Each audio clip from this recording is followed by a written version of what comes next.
Supercapacitors and electric double-layer capacitors are made of electrodes with nanocarbon emulsions.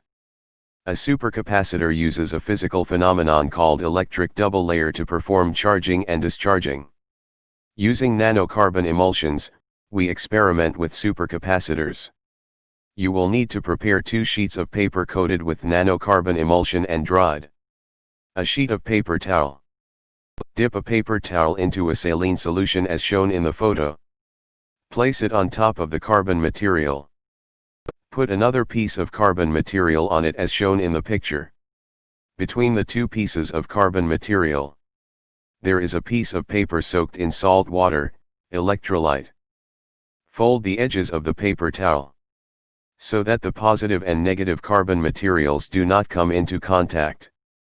For better adhesion, clip it in place, as shown in the photo.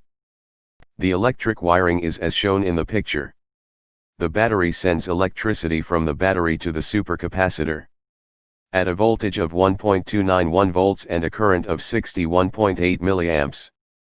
The capacitor stores that electricity. Next, a video will show the scene. While the batteries are connected, it's charging. After disconnecting the wire from the battery, it's time to discharge it. The batteries were only being charged for a short period of time, so it didn't take long for the batteries to discharge.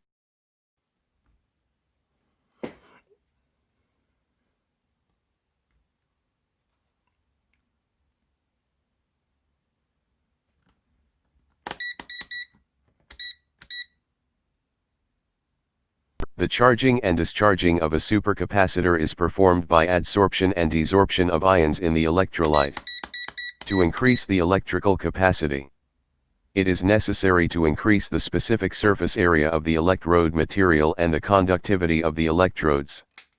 To improve the specific surface area, the carbon material must be made porous. In order to increase the conductivity, the defibrillated CNTs and large graphite on the exfoliated surface are necessary. The nanocarbon emulsification technology made it possible. I will explain it next. Nanocarbon emulsion, material patent. What makes a good conductive, porous carbon material? The BERYU system causes the oil to become finer, T. Graphite is exfoliated, and the CNTs are defibrillated. All of this happens at the same time to produce a nanocarbon emulsion. Oil, boiling point, lower than 100 degrees Celsius. X. Ethyl acetate, 77 degrees Celsius. Exfoliated graphite, graphene. Defibrillated CNTs. When water is evaporated, the oil, which has a lower boiling point than water, disappears at the same time. Porous and highly conductive carbon material is available. Nanocarbon emulsion, material patent. Can't you just look at these pictures and be amazed?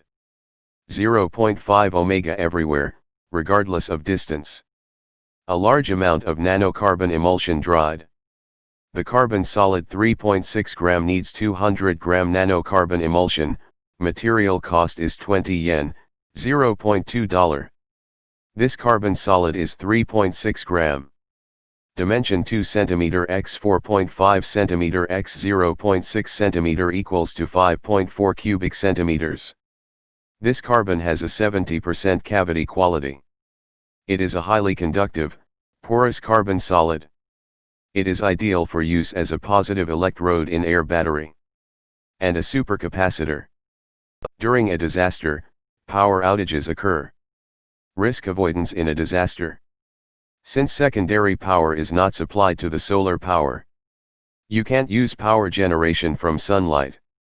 If electricity is stored in the supercapacitor, when the sun goes up, it will provide control power for solar power.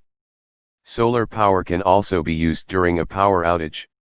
Hybrids can also generate electricity. If they have gasoline, they can be stored in supercapacitors. If you have a primary air battery, you can generate electricity by inserting seawater and aluminum metal into it. If there is a supercapacitor, the electricity can be stored.